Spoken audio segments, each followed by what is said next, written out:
So this is the guest bathroom that I've converted into a carbon print station. So you can see it's tiny, but I've made it work. I have a lot of the tools that I use right up here. How's it going? I have a timer here. I have my exposure unit. I got a glass table here. So let's jump right in. So I printed this out that explains the recipe. So if all you really need is the recipe, I think you could probably stop it right around here. And this is the recipe that we're going to be using. Okay, so the first thing you want to do is measure out your gelatin. You can see here the recipe calls for 6.75, so I have 6.76. That is close enough. So I'm going to take this, I'm going to put it in a beaker. Then I'm just going to add some water. And at this point, I don't really need to add the exact amount, and I'll show you why in a second. I am going to give it a little bit of just a tiny stir so it doesn't clump up at the bottom. But I'm looking for that gelatin to swell up a bit. So that's going to sit for a good 10 minutes. I have this timer set. I'm going to turn it on. I'm going to prep the rest of this stuff while the gelatin swells. The sugar should be 3.38. It's close enough. Ink should be 10.25. We have 10.28. That's pretty good. So we're almost there with time. So what I'm going to do is I'm going to go ahead and turn on this little burner here. So I've added some water to this this pot. I got it plugged in already, so I'm going to turn this on and let it heat up. Okay, so the gelatin has had 10 minutes to swell. So I'm going to take this and I'm going to put it right here inside this pot. So what I'm going to be doing is I'm using this little heat gun. It's pretty cool because you just hit the button and it checks temperature. So I can check those coils. Coils are at 221. It's really hot, but the water itself is at 56. So what I'm looking for with the gelatin is I want it, right now it's at 35. I want it to get in between 50 to 60 degrees Celsius.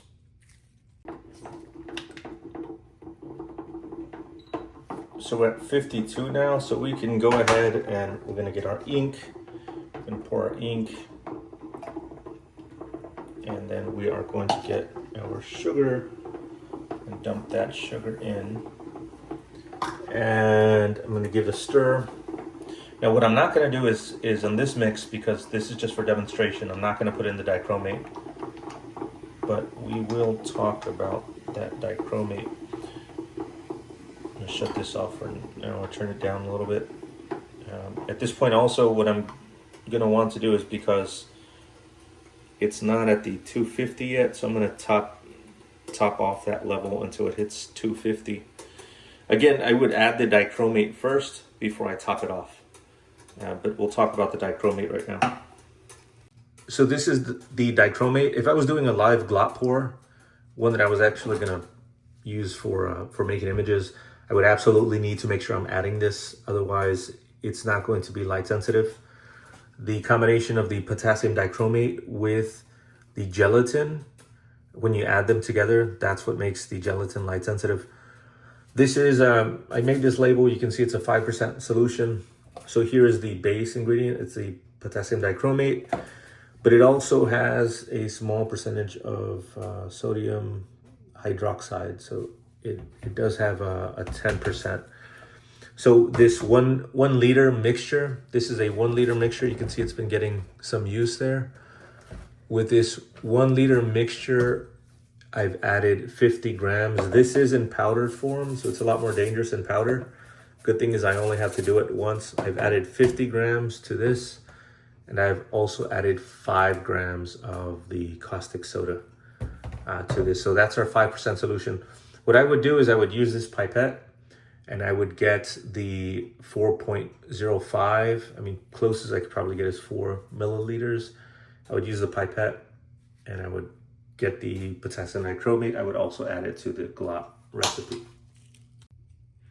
So I'm then verifying. Again, I'm at 59, so I'm good. And I'm going to start to use 2 beakers at this point, just to make sure all the material is mixed. I don't want anything sitting down at the bottom. And again, I didn't use the dichromate but it's going to be the same exact process. Notice all the bubbles that are being created. That's not good for the pour. So I'll show you right now how to get rid of most of the bubbles. Once you have agitated a good amount, you have to then just get rid of those bubbles. So this two birds, one stone type of thing, we're going to use a filter to get rid of the heavier sediment, any type of gelatin that may have clumped up, or maybe larger piece of carbon. And we're going to be utilizing alcohol to kill those bubbles. So I'm going to start off with spray down there. This really helps if you have a second person or a third arm, but let's set this filter right in there. And one of the good things you can do is just spray right into the filter, a little bit of alcohol, and we're just going to start to gently pour. And every once in a while, you might give it a spritz to just get rid of those bubbles. I haven't had any issue with having too much alcohol spray, although we do get issues with bubbles. So now that we have our glop prepped, I'm making sure that it's before I start to pour it, I'm making sure it's in between 50 to 60 degrees Celsius. And you can do this one of two ways. You're either going to create this, this is known as tissues.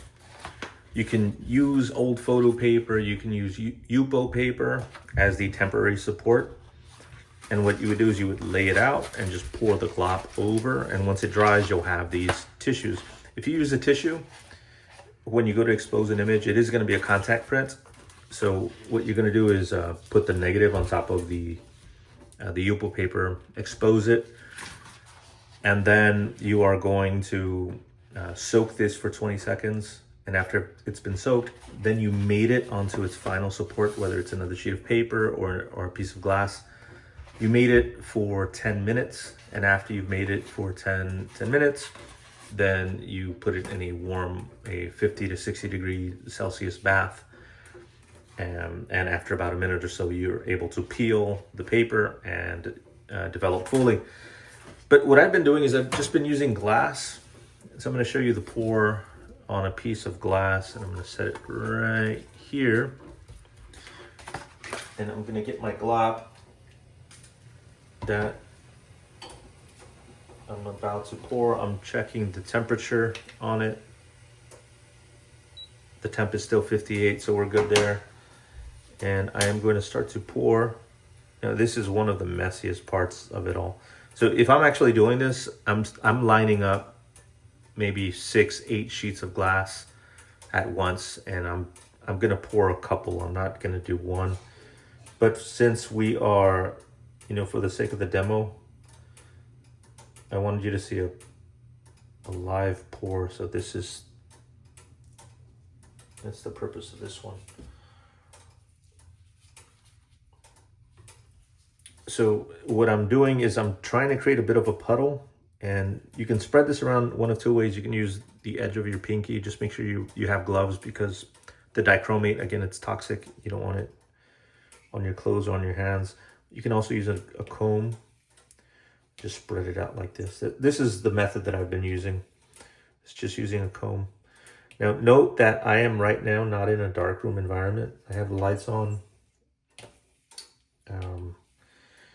And I have tried pouring glop with the lights on, and I haven't had any issues in exposing.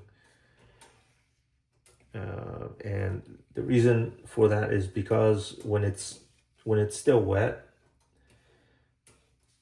the dichromate hasn't really activated. It's not really reacting with the gel at this moment.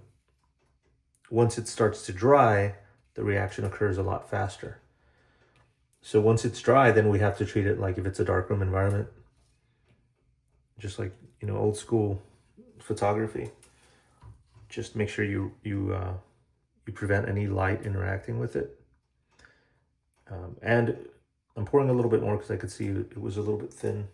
I want it to be nice and dark. And again, just gently spreading around with a brush. I'm also looking for any air bubbles. I want to get rid of those.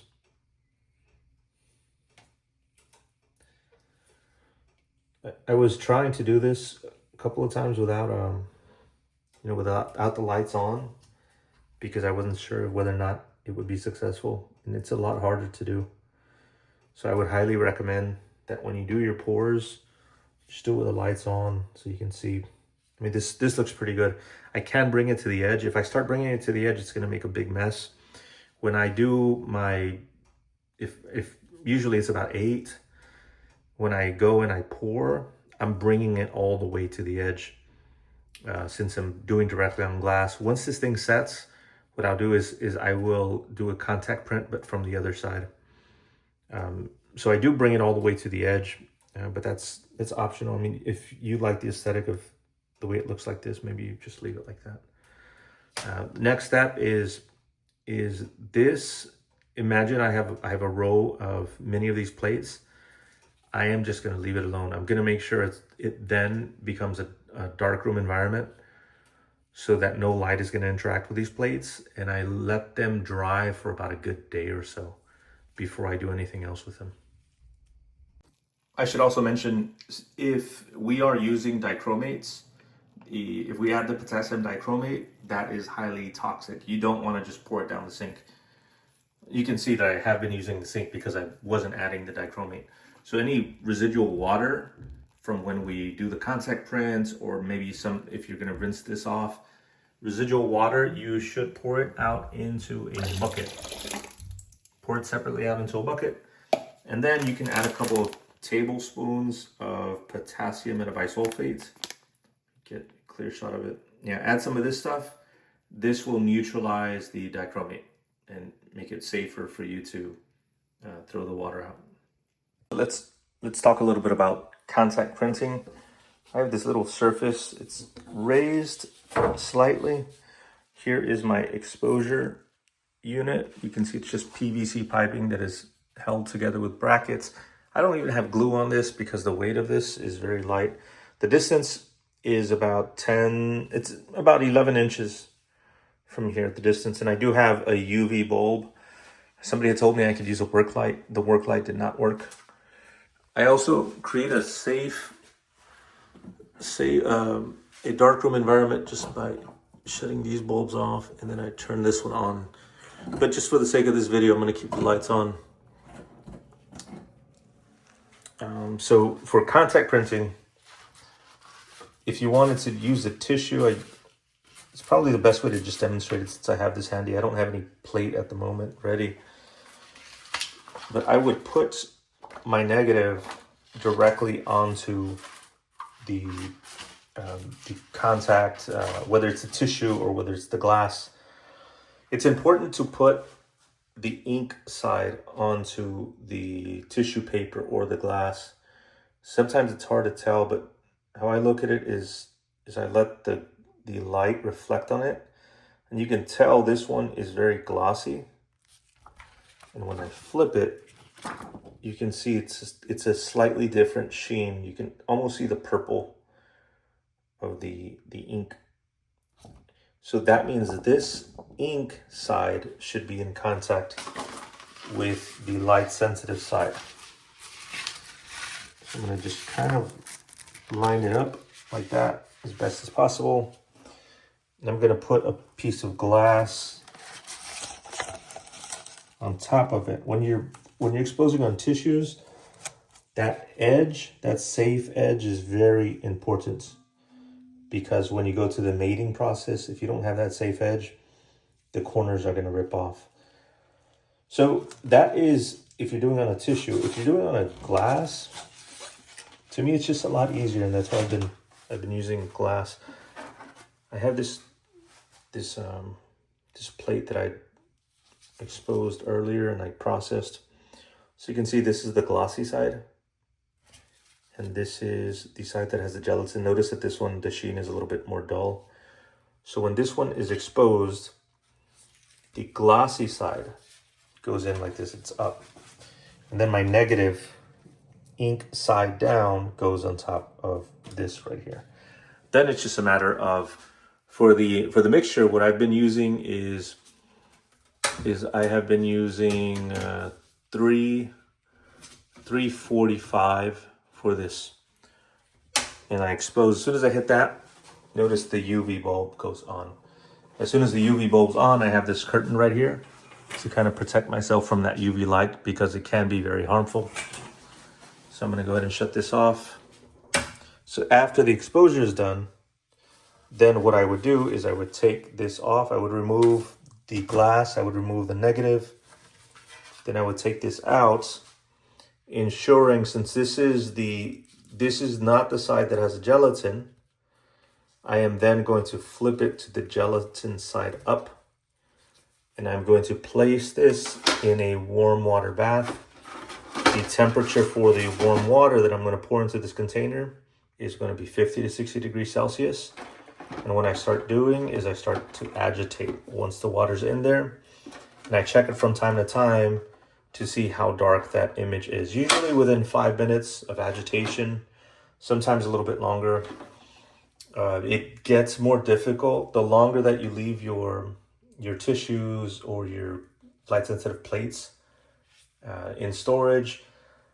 You want to use them within about a week, maybe 2 max, but the longer that you leave them sitting, the potassium dichromate continues to interact with the gelatin, so it's going to continue to solidify to eventually it's just not going to be usable. So this is a plate that I was processing contact exposure. You can see how quickly the gelatin that did not interact with light starts to melt away. This is, again, 50 to 60 degrees Celsius water. Note the agitation. It's very similar to silver-based photography where you just gently agitate the water. Let it agitate for a couple of minutes. After about a minute or two, what I like to do is turn the lights on so that I can check the plate to see if I still need to continue agitating. And here is that same plate. Lights are on. Note how I'm picking up the glass at this point. The back doesn't have gelatin, the front does, so I need to be really careful how I grab it. But here I am checking, and at this point, well, I feel like my image is there and mission accomplished.